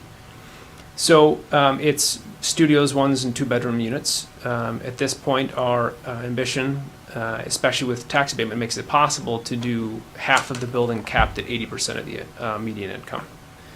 So the county median household income is about $60,000, according to the state. And so what we're trying to do as much as possible is provide units at or below that level. And so 80% obviously is a 20% reduction in that. So half the building would be reserved for that for X number of years, and that's for the background negotiating and pencil sharpening we're doing. But that one of the other really wonderful things about this project, I love all my children equally, but one of the great things about this project, if it goes through, is that because it's modular, it can be done by the end of the year. And so they can get the site prepped, put the modules together, stack them, and then we have an opening sometime in 2024. And of course, we need it yesterday, and so we're just, that's not the reason for it, but it's just exciting that we could see 36 more units on a zone district and a site that was rezoned especially for this purpose. It's the only, I think, Mike, it's the only zone district in Grand Marais where you can do large apartments by permit. So you don't need a conditional use permit, it's a permitted use. So that's part of the reason that these folks bought the site. They knew that this seemed to be encouraged to do it here. It's, on the western corridor on the main drag, and the utilities are there, et cetera. So, we're happy to answer any questions about the project itself.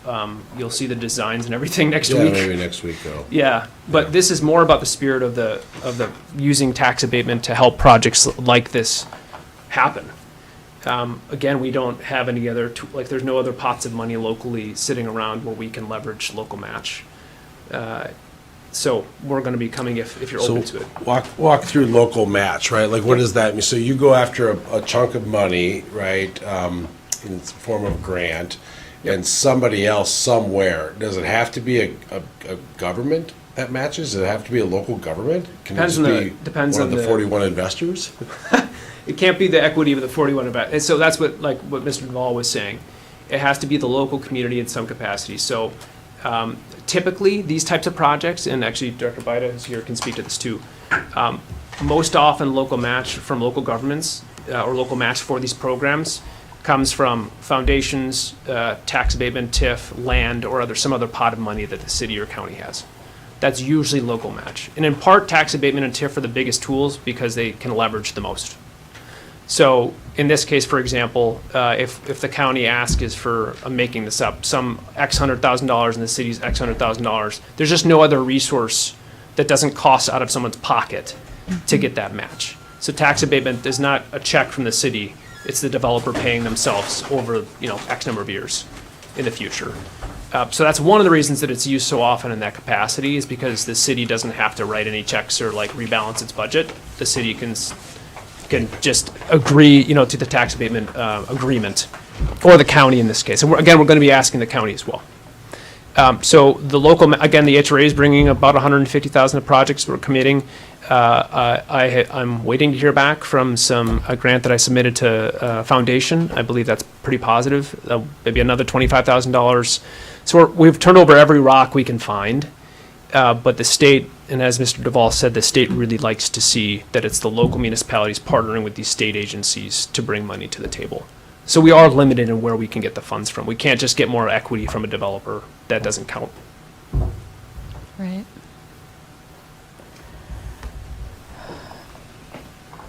Craig, did you have some questions?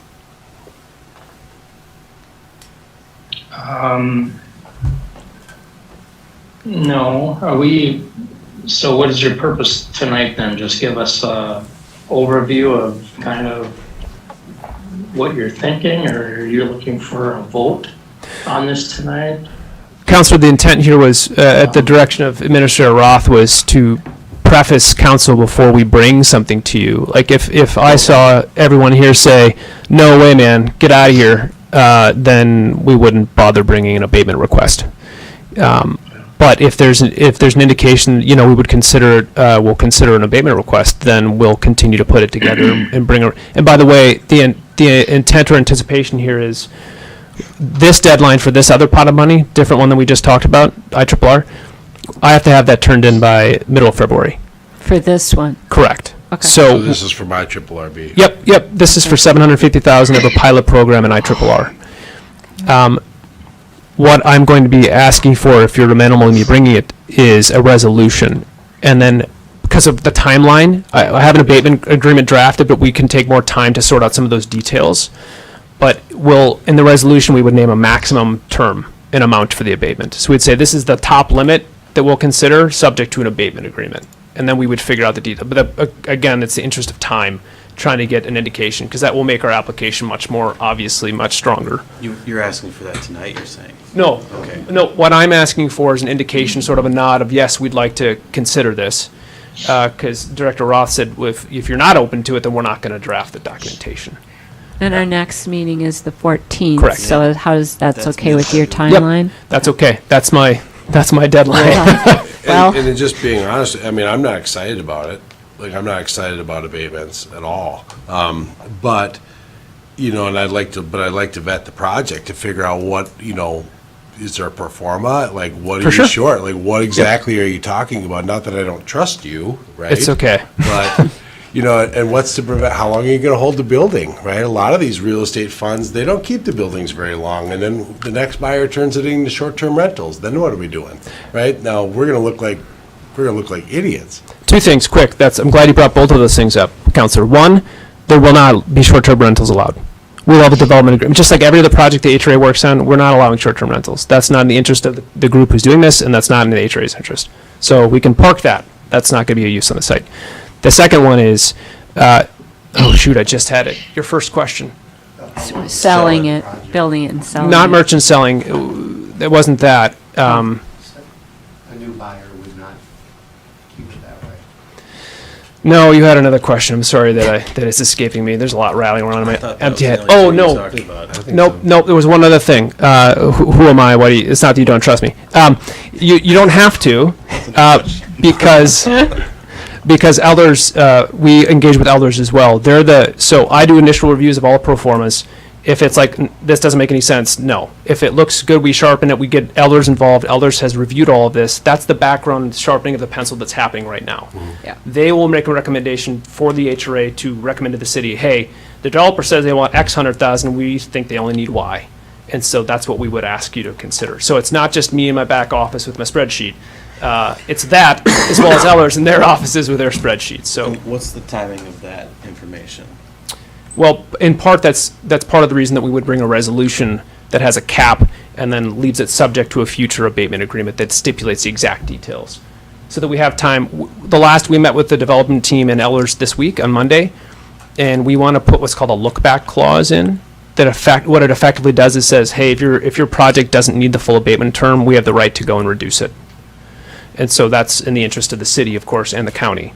And This so is match we're using for IRRB grant? correct.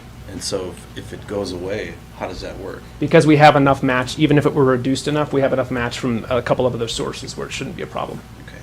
Yep. It's a good question. I don't So, want to tell the IRRB we're in and then change our. no, that's not, no, don't worry about that, that's no problem. But because the amounts we're gonna be asking from the county, and again, the county's gonna be again asked as well. So it's not just one entity. But we want to make sure that we're right-sizing whatever that amount is, whatever the real gap is based on all reasonable projections, that's what we want to capture, and not more than that. So we want to make sure we're building that into the agreements, which is why we're giving a little more time for that part of the project. Does that answer your question a little bit? It does, yeah. Okay, good. So then, with considerative timelines and the fact that you haven't really seen this proposal, but it's coming Gonna to see you it next Wednesday. Yeah, you're gonna see week. it in detail. Right. Probably And we're before, still, actually. Yeah. we're still sitting at the 14th for everything. Yeah. And that is going to include a variance request, which then needs to come to the city, and I'm assuming that night as well be resolved, right? Because that'll be our next meeting. That seems likely. Yeah. The variance request is at the, I see. If it was approved on the 7th, it would go, yeah, great. Yep, so It's not just keep all Valentine's Day, it's that Housing Day. in mind. That's correct. Every day's housing day, Nobody Mike. gets sick and we won't have a quorum. Yeah. Yeah. Whole nother issue. So we are looking at less than 2 weeks to make this financial decision along with the design pieces, so to speak, or the building concepts as well within the next 2 weeks. Just making that to everyone's attention. And Michael may not participate in planning and zoning. Mayor, one Yes. clarification there. Thank you. Yeah, not necessarily. So if the planning commission took longer, for example, I mean, obviously, I think the developer would like to know one way or the other as soon as possible. Everybody would like to. If it took the planning commission and council longer to decide on the variance request, that's okay. The resolution would be establishing the maximum. And again, we have a little more time to work out. So the abatement agreement with the fine details can wait on the variance situation. Thank you. So we aren't, not every decision is Correct. to the 14th. The- That's the- a very good clarification. Yeah. I just want to be Thank you. clear. The quintessential Maybe they don't one. have to, but they probably will be. Yeah, they don't have to be if But I the mean- council has the decisions, great.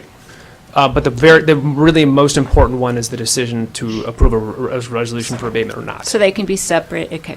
That's Yep. super helpful. I don't want the pressure of like, we've got to figure, yeah. Yeah. That's great. I think that was, I'm really glad we got that one clarified. Okay. Any other questions about this? And it was a little amorphous, but we just want to bring it to you before we bring something formally and get your read. Jason mentioned he provided a draft policy for us to look at, which I think is just super helpful. And my recommendation is that that be a part of our conversation. It's not just this project, but it's this policy. And that we really need to start thinking about, if we're going to be subsidizing housing projects, what do we expect to get out of it? In what circumstances are we going to say yes and no? Because we know that this won't be the last ask.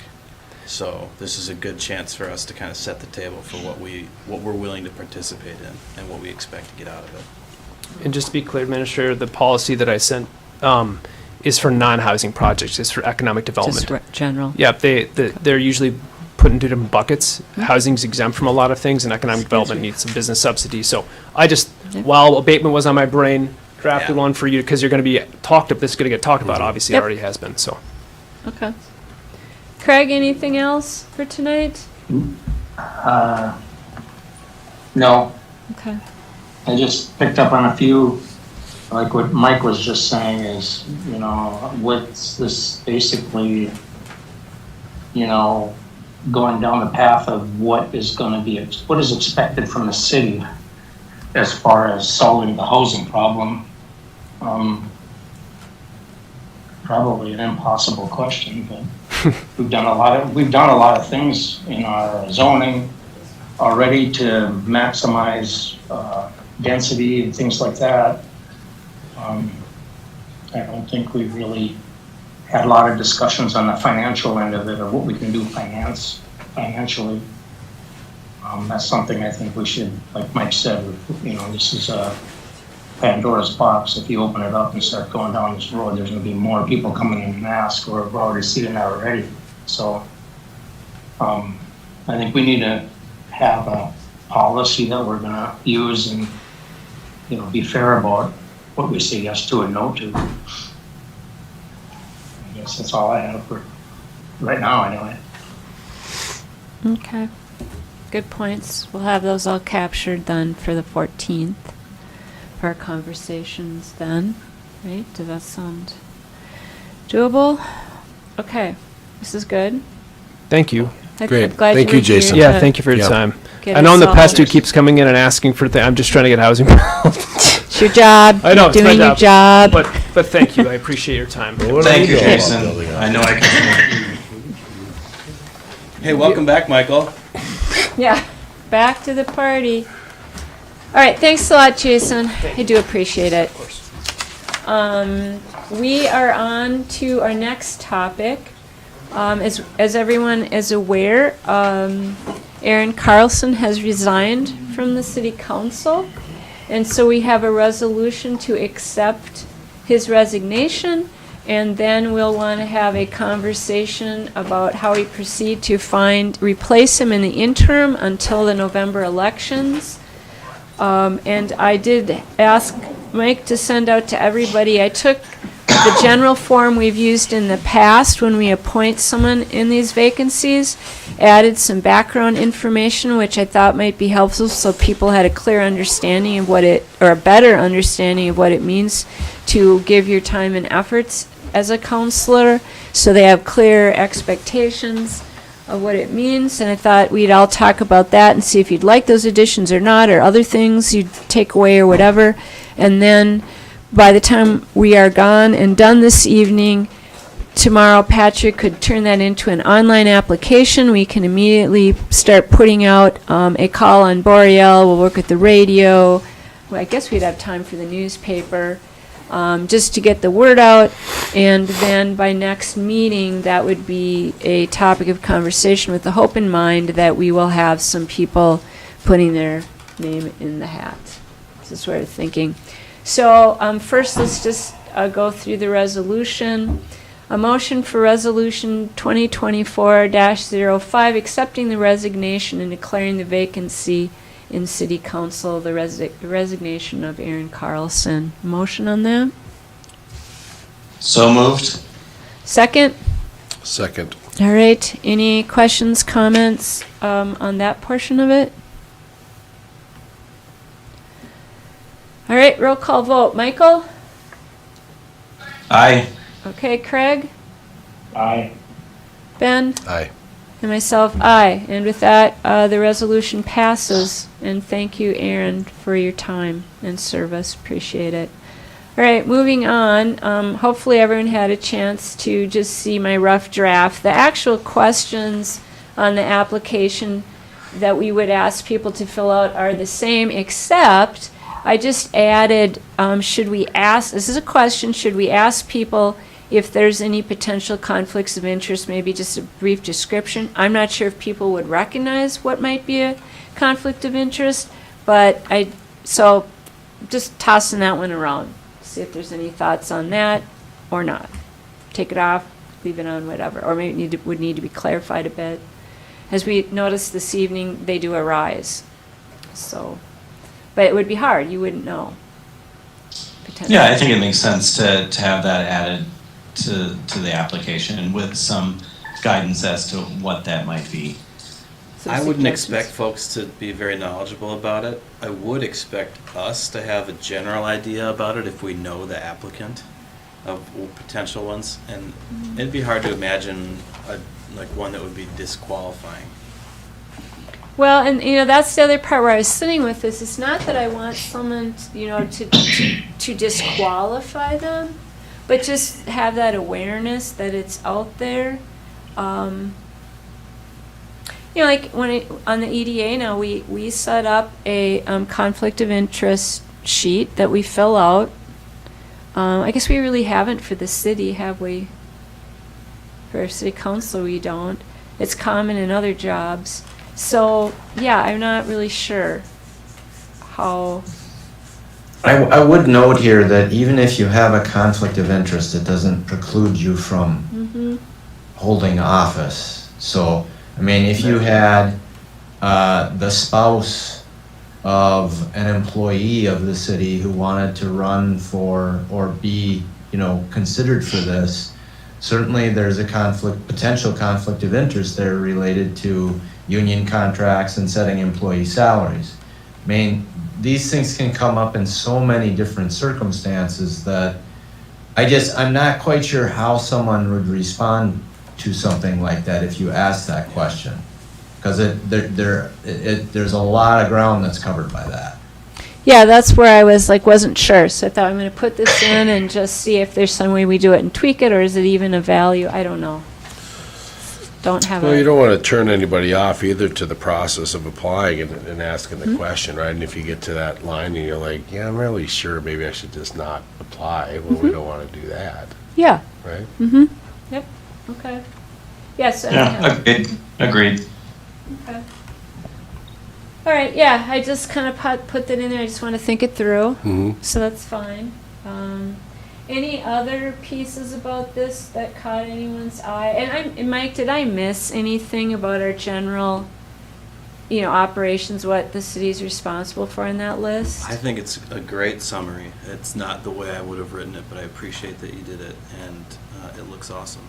I just wanted to bullet point. And my point there is that, this isn't a political position. The city's running operations and 2 serious business operations. That's what it means to be on the council, is guidance on things like this. I mean, sure, there's long-term planning and there's other pieces, but the core of what the city is about are these pieces. And I probably could have done a better job with benefits. If other people want to have positive comments here about what it means to be a counselor and the benefits of what you do, all for that. Then the basic, but I did want to also have clear expectations, when we have meetings and just the time commitment that's involved, so people are clear about that. I thought was important. Yeah, and that's covered very well. So we're going to put this out in all the venues that we've got, and I would ask you to do the same. Yep. And in particular, just one-on-one conversations with people. Make sure that people you think might be interested are aware. Michael or Craig, did you have anything you would edit or change on this or add? No, I liked how you prepared it. I think it's good to ask all those questions. Gets people thinking a little bit, before they want to jump in the public eye, then they can kind of have an idea what it might be about. Yeah, agreed. Okay, so we'll just remove the potential conflict of interest then. And Yeah. can- Yeah, Good. I think that council or Mike or whoever doing the interview process, that's something that's going to be obvious, especially if we know the people, if there's cities that comes up. And like you said, there's always something that can come up at any type of meeting that puts all of us in some type of conflict of interest, living in a small town and all that kind of thing, owning businesses or not owning a business, or just like tonight with Mike, Okay. So. Well, then with that, if that all looks good, then Patrick can put the application into an online for everyone and get that posted and share it out. And let's see, Boreal, radio, newspaper, what other mediums? Do we use Facebook? Yeah, Or? we'll Okay. put it on so Facebook. online. Put it on our website. I don't know what else I'm forgetting. And we'll do that, and it will be on our agenda for in Valentine's Day, with hopefully some applicants by then. So, all right, thank you all. We're good to go with that. Were there any other additions to this agenda from tonight? Was this it? I think there's no more allowed. Sorry. Okay. Well, Reached our limit. we have, except I do. Okay, I got council report pieces, so settle in. But someone else may want to do their councilor staff report things first, so Ben? Don't have anything. What? Nothing. No meetings? Oh, all right. Lucky dog. All right, Michael? I will. I didn't bring my notes with me, so I will have it for next meeting. Okay. How clever of you. I agree. He just did that because we've been here so long. Craig? No, I don't have anything. Oh my God, I gets everyone's time then. It's because we had a 150-page 250. Yeah.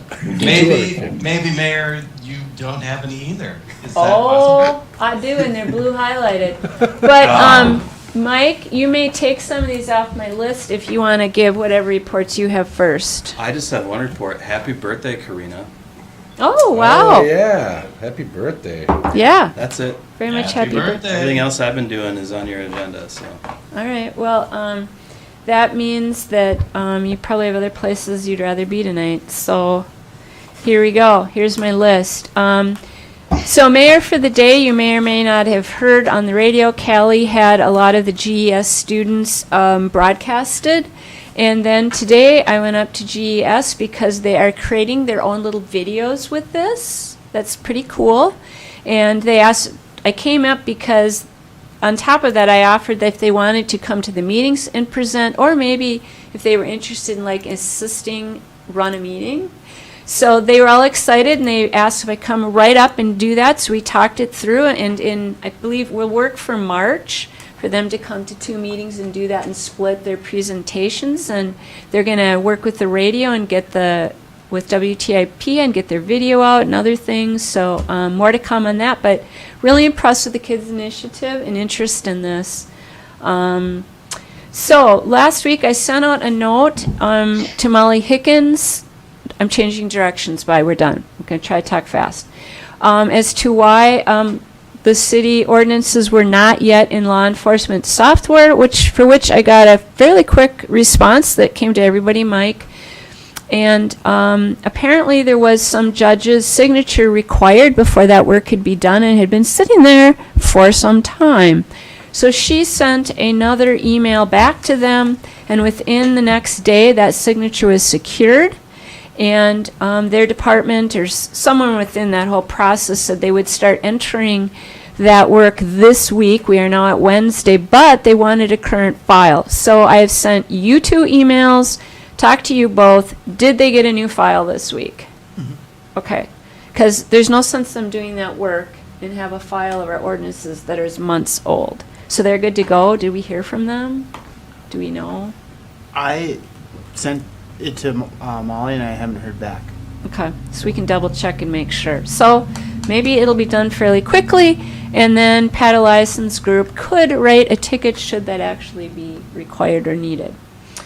Can you give us an update on the temporary location for our liquor store and just high level on the marketing plan for that, so we're all in the know? Just, I know there's details we don't talk about, but. I can give that to you at the next meeting. Okay. For that. Then our department head reviews, a conversation, have they already occurred or are they calendared? They're in process. Perfect. So that is all the summaries that our HR consultant has put together. And then Mike is having this conversation with each department head for their review. And then next up, which I'm thinking should probably be I've asked her maybe by the end of February we could work with yours in that meeting, time-wise. Pardon? Let me know. Yeah, I was just thinking of time-wise. I think the next one might be a little tight. We've got stuff. Looks like it's getting busy again, yeah. Yeah, so right now we're going to plan that for the end of February. Then, okay, we just talked about that.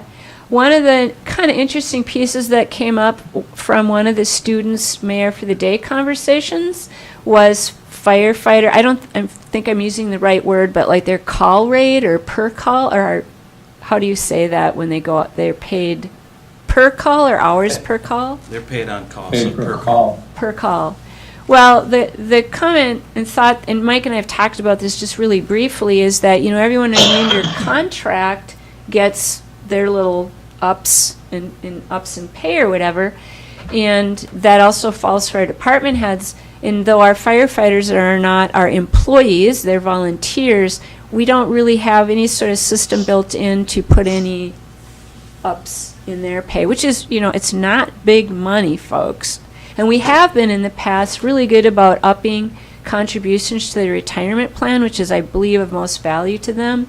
But I thought that's a conversation that we should have and look at, and I'd like to ask the HR consultant to get us some comparables and just sort of help maybe put that together for something to talk through and see, so we aren't leaving them behind and not recognizing the value they do, because it is a huge volunteer contribution of their time in a hazardous situation, and these are not big dollars either way. So that would be my next ask. Moving right along, there is a program being generated primarily out of St. Louis County, but involves the whole North Shore, and it has to do with the NOAA program, and it all gets back to taking care of our waters and our coastlines and resiliency of our communities with changing climates and whatnot. And so Shane Steele I had conflicts. Shane Steele has attended those meetings, and at this point, the only ask was for us for a letter of recommendation for this project so they can go out and get more funding for it, and which he did do. And I see this as a benefit. I don't know what our role will be, but they have a huge document, kind of like this contract, and I didn't read it all. But it's another step that might help us with many issues around the lake and the lake shore. Speaking of which, East Bay. So we were pointed in the direction of Mike Keyport as the emergency management person for our county for next steps to help East Bay with their erosion issues. And the East Bay has already been identified in the county's hazardous mitigation plan. And with that in mind, Mike, in his role, has the ability to write a grant application to FEMA. And those funds from FEMA are actually administered through the state, but it is FEMA's national money. And that could help us with design work and implementation for East Bay. So a group of us met with Mike earlier this week, and that's where we got that additional info and have some steps forward. Convenient timing, next week Mike goes to a conference, work conference, and we'll be speaking with people in that work along with the people who, within Duluth, who did the Duluth Boardwalk project, which is a very similar project funded by FEMA. It's the whole same, not a boardwalk per se, but, preserving that. So he'll get some more information on that and come back, and we'll have a meeting after that. But we'll see if we can't move forward with getting a grant application as the next step on that. So that was really good to just keep plotting that one forward. Changing directions again, Violence Prevention Center, we believe will come to our February 14th meeting. So far, that's the Okay, and that was a potential ask based on the one-time funding for the law enforcement, and there's a better name for that, of emergency services, firefighter, and other services for people. They fit within the criteria. Arrowhead Animal Rescue just this afternoon asked to meet with us to get next steps on design and remodel for the GS trailer and the surrounding land. Haven't had time to talk about it, but I'm thinking, Mike, with Aaron gone and he was the representative, who are we thinking of with working on that design element? Do we need to get like a construction person involved? How do we? Let's talk tomorrow about that at our meeting. So we'll get that moving along. The other potential project that, and Teresa's gone now, but Teresa Bida and I looked into is the Empower Small Communities program. This was state legislated program. It's being administered by the University of Minnesota. It's designed for small communities like us, and through the U of M, it would provide us expertise to help move projects along. So just to give you a scope piece, they have really small, super tactical, short-term projects, medium, and then huge projects of much more design, like the Sawtooth Bluffs project that goes with the parks group that you're in, Craig, and that whole design that the county and the city have been working on for many years. There's possibility if we submit that we could get help on designing that piece and what it would look like and get that more concrete. That's something we could apply for. Another one that Shane Steele mentioned, and you can probably say it better than I can, Mike, but for the stormwater management and what we're monitoring over here, Shane said he wanted new LIDAR? LIDAR. I don't know if we're going to be able to get that. Okay, that wouldn't fit? Probably be pretty expensive. Oh. Well, it's not something they could do. Yeah. Oh, okay. Oh, we had another one offered to us today. But anyways, they could do GIS mapping, gather data or stats for you for a project. It's wide open. So we're going to work with Teresa in the EDA, Mitch Travis, and Dave Tiersteg bringing in, and that would probably be related to Sawtooth Bluffs.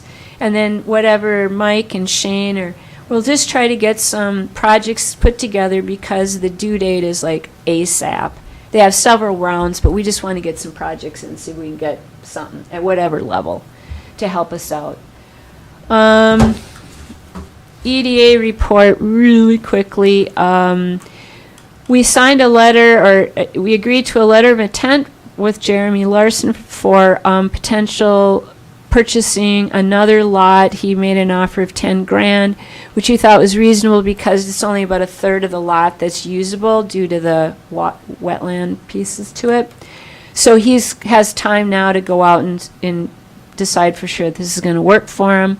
We also had an offer for 2 lots from Paulina Backstrom for a lower amount, and for a variety of reasons we declined that.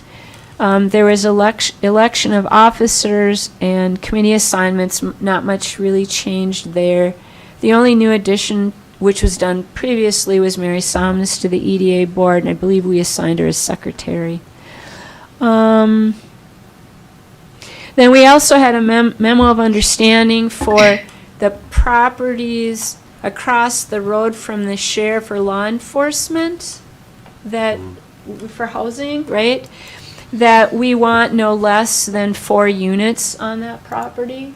So this was just, and there were a few other pieces in there, but this is the standout one, so that everyone's clear on expectations. And then there was some asks about the property at the very top of the it's almost like above the business park. It'd be above Nordic Electric and the trail runs.